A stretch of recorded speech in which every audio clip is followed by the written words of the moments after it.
Hello. How are you? അമ്മയില്ലല്ലോ. എപ്പോ വന്ന്?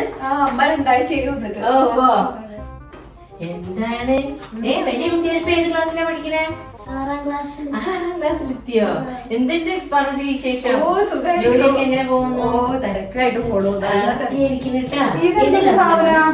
അമ്മേ, അത് ഇന്ത്യൻ ഭരണഘടനയുടെ ഇതില്ലേ ആമുഖാണ്. ഞങ്ങളുടെ വീട്ടിലൊക്കെ വന്നു കഴിഞ്ഞാലേ നമ്മള് രാമന്റെയും കൃഷ്ണന്റെയും ഗീതോപദേശമൊക്കെ ഞങ്ങൾ തൂക്കിയിട്ടുണ്ട്. ഇവരുടെയൊക്കെ വീട്ടിൽ വന്നു കഴിഞ്ഞാലേ ഈ അറബിയിൽ എനിക്ക് എന്തുകൊണ്ട് സാധനം അവിടെ തൂക്കി. അമ്മ വരും, നമുക്ക് അവിടെ പോയി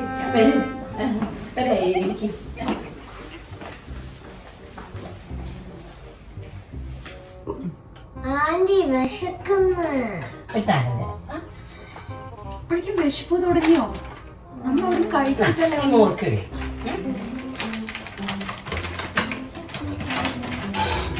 കഴിച്ചു.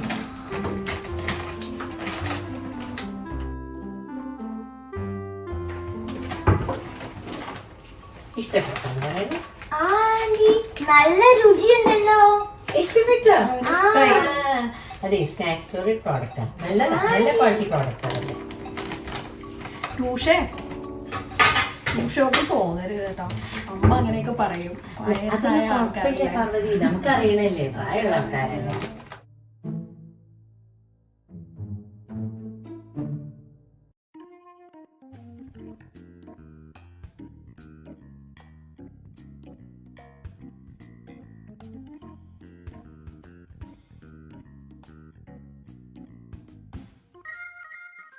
ആന്റി ആ പ്രിയാമ്പിൾ അവിടെ അത് കഴിഞ്ഞ വർഷം ഷാർജ ഇന്റർനാഷണൽ ബുക്ക് ഫെസ്റ്റിവലിന് പോയപ്പോൾ അവിടെ കേരള ശാസ്ത്ര സാഹിത്യ പരിഷത്തിന്റെ ഒരു സ്റ്റോൾ അവിടെ നിന്ന് കിട്ടിയത്.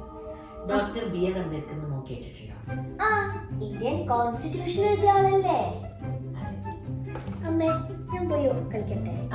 നീ പോയി കളിച്ചോ. അല്ല, അതെന്തിനാ ഉമ്മറത്ത് തൂക്കിയിട്ടിരിക്കുന്നത്? അമ്മ അത് ഉമ്മറത്തല്ലേ തൂക്കിയിട്ടുണ്ട്. അല്ല, അപ്പോഴല്ലേ ഇങ്ങനെ ചോദിക്കാൻ പറ്റുള്ളൂ. അതുണ്ടല്ലോ, ശരിക്കും ഡോക്ടർ ബി.ആർ. അംബേദ്കറുടെ പേര് നമ്മൾ എപ്പോഴും അങ്ങനെ ഓർമ്മിച്ചുകൊണ്ടിരിക്കേണ്ടതുണ്ട്.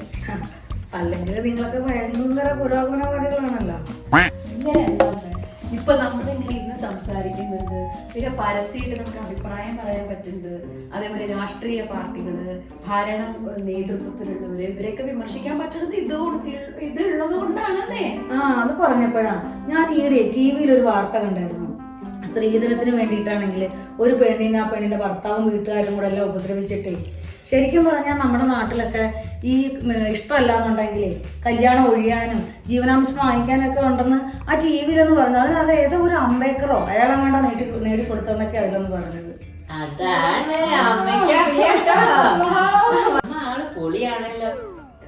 അത് മാത്രല്ല അമ്മ, ഒരു അതിശയം കൂടി ഉണ്ട്. പല വെസ്റ്റേൺ കൺട്രീസിലെ സ്ത്രീകൾക്ക് വോട്ടവകാശം കിട്ടുന്നതിന് മുമ്പ് തന്നെ ഇന്ത്യയിൽ വോട്ടവകാശം കിട്ടിയിട്ടുണ്ട് സ്ത്രീകൾക്ക്. 1950-കളിൽ തന്നെ. ആരാ കാരണം? അംബേദ്കർ. എപ്പോ വന്നു? അമ്മ ഇവിടെ ഉണ്ടായിരുന്നോ? ഞാൻ വന്നിട്ട് 2 ആഴ്ചയായി. ആണോ? പരിപാടി കഴിഞ്ഞു. ചായല്ലേ? ഞാൻ എടുത്തോളാം. അല്ല, നമ്മൾ എവിടെ പറഞ്ഞു നിർത്തിയത്? അമ്മയ്ക്ക് നല്ല ആവേശമായിട്ടോ.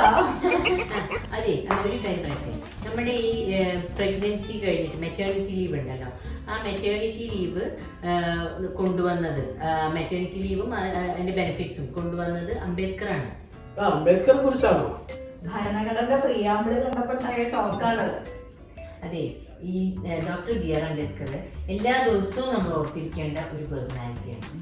അതുകൊണ്ടാണല്ലോ നമ്മള് ഭരണഘടന പ്രിയാമ്പിള് ഫ്രണ്ടിൽ തന്നെ തൂക്കിയിരിക്കുന്ന എല്ലാവരും കാണുന്ന സ്ഥലത്ത്. അമ്മയ്ക്ക് ഞാൻ സാധനം അമ്മേ. എനിക്കാണോ ഇത്? ഓ, ഇത് പ്രിയാമ്പിളല്ലേ? നന്നായിണ്ട്. അയ്യോ, നമ്മള് സമയം പോയത് അറിഞ്ഞില്ല. ഭരണഘടനയെ പറ്റി സംസാരിച്ചിരിക്കുള്ളൂ. പോണ്ടേ? ഇന്നിവിടെ വന്നത് എന്തായാലും നന്നായി. എനിക്ക് ഒരുപാട് കാര്യങ്ങൾ അറിയാൻ പറ്റി. ഇനി നമ്മൾ ഒരിക്കലും മറക്കാൻ പാടില്ലാത്ത ഒരാളും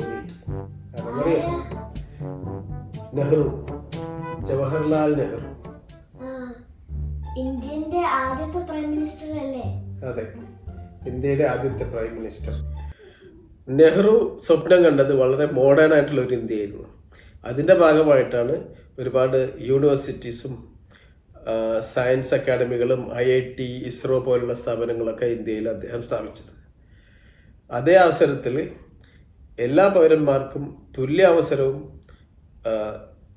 തുല്യനീതിയും ഉറപ്പുവരുത്താനാണ് അംബേദ്കർ ശ്രമിച്ചത്.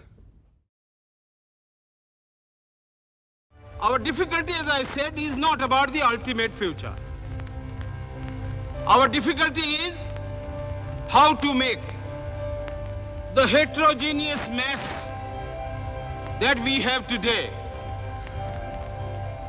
take a decision in common and march in a cooperative way on that road which is bound to lead us to unity.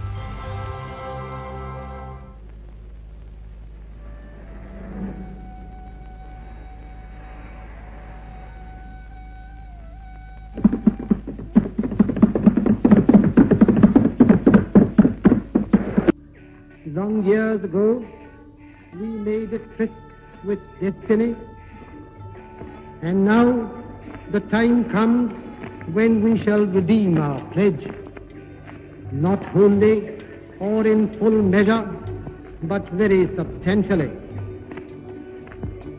At the stroke of the midnight hour, when the world sleeps, India will awake to life and freedom.